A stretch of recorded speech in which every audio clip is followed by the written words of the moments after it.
Hiya, Akai's here, and I just wanted to go over what I think is one of the least utilized ways to add defensive layers to your character right now, which is the Pantheon. So you can pull this window up by pressing leave default key is Y, and I just want to take a look at some of the defenses you can pick up here.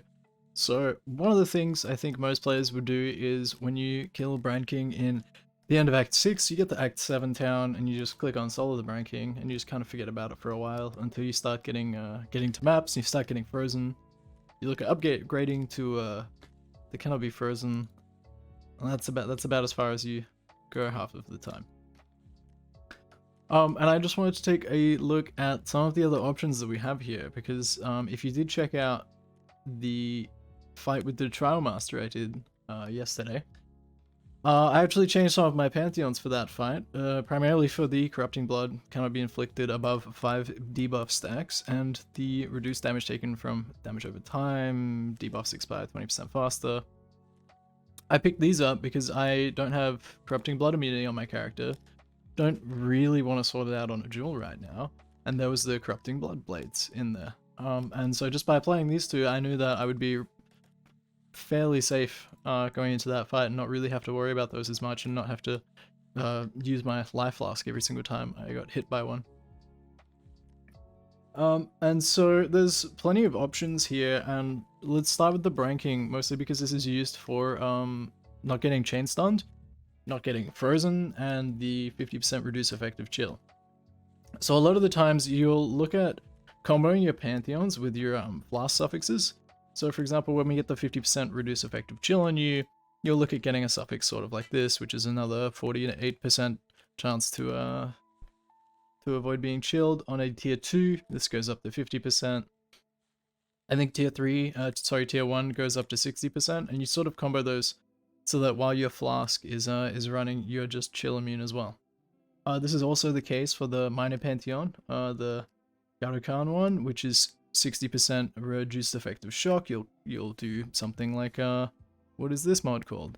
The Sandpiper, for more 40% reduced effective shock there. So in combination, you're now shock immune. I was using the Soul of the Brand King before I became ailment immune.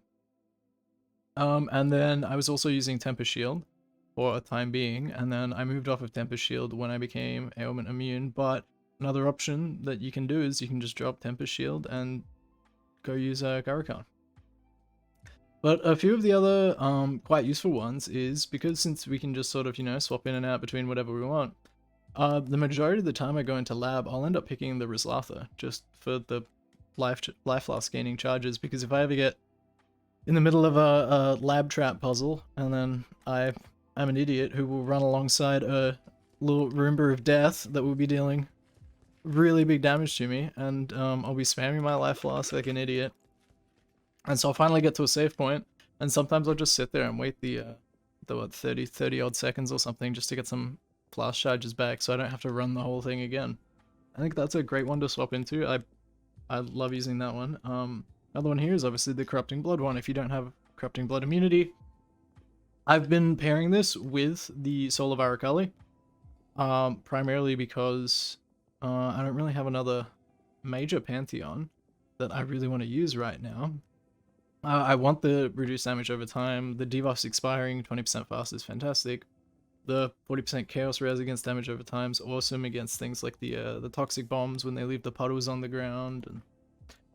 And so I've been comboing those two together. Also, it means when we've been inflicted with just normal bleeding, if we start running around, we're not taking increased damage from that.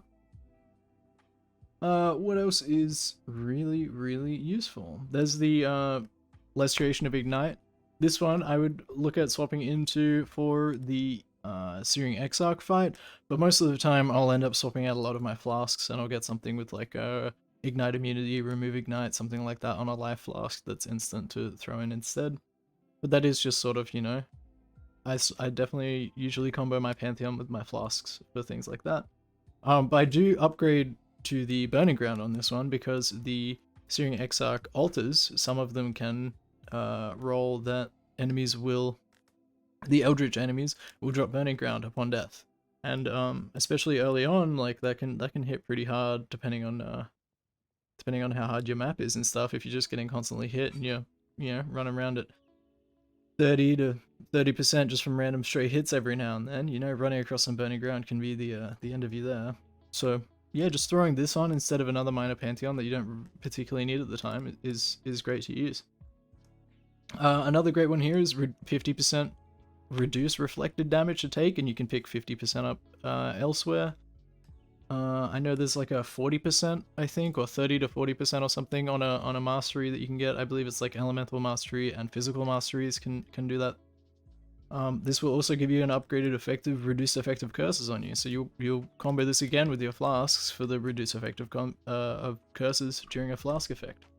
And you can kind of see the pattern here is you sort of patch up all these holes that your character is getting for all of the things the game is throwing at you right now in terms of what you need to defend against. And yeah, just using some flask suffixes and changing your pantheons around to what's really being brutal right now has been extremely helpful. So the next thing I sort of want to go over is how you actually upgrade these pantheons. So as you can see for the Yugal one, for example, the reduce effective curses is all grayed out, whereas on our Brine King one, they're all blue, which means we have obtained all the upgrades. So what you have to do is you have to capture map bosses, and we do that by using a divine vessel, and we have to put this in with our map and go run the map, kill the boss, and then it will have a filled divine vessel that we will take back to either Sin or Innocence. Just in Act 10 is fine, and just going to talk to them once you have it in your inventory. And so how do I know which map boss I want to kill? So for example, the Cannot Be Frozen mod here is you have to capture Ara, Sister of Light. And the way we can actually look this up is if we go into Atlas and we search for Ara, Sister of Light, I know that I need to go to Cold River. This doesn't show as much information for me since I've already done it, but one of the other ones I wanted to do was, let's get rid of this, I actually was just going to go ahead and upgrade the Soul of Yugal, so we need Pagan, Bishop of Agony to get our reduce effective curses. So if I go in here and I search in Pagan, I'll see that over here it lights up our Cursed Crypt map.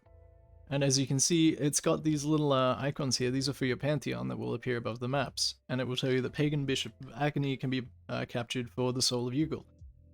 And you can go through and you can see that there's one here, there's a cluster of 3 up here, there's one over there, and it seems that they do disappear after you have captured that map boss, so they just won't stay there anymore.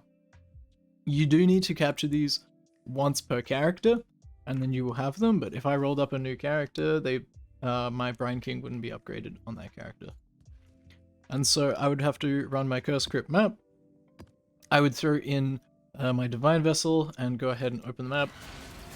One thing to note that they changed with Stream of Consciousness, the Divine Vessels don't count as fragments anymore, so even if you have this applied, you should be fine to go ahead and do this. This was a change they made semi-recently. And so we're going to have to run through here, and we're going to have to find the map boss. I know it's a bit of an awful layout to do so I may end up just straight up cutting this if it takes a while. And it's not looking good so far. But yeah, I've found that using Pantheons for just different problems I've been struggling with this league has actually been really helpful. Like, being able to swap around and defend against very particular things has been just really, really nice.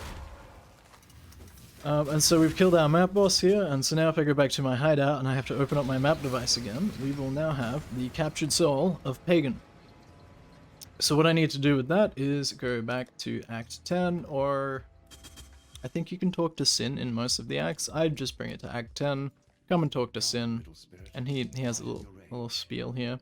And then now we will look at our Soul of Yugal, and we have it upgraded.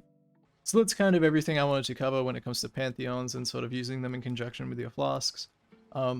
That's about all. I hope there's not too much else to cover. If anyone has any more advice for people, please do leave it down in the comments, and I'm sure a lot of people would love to hear it.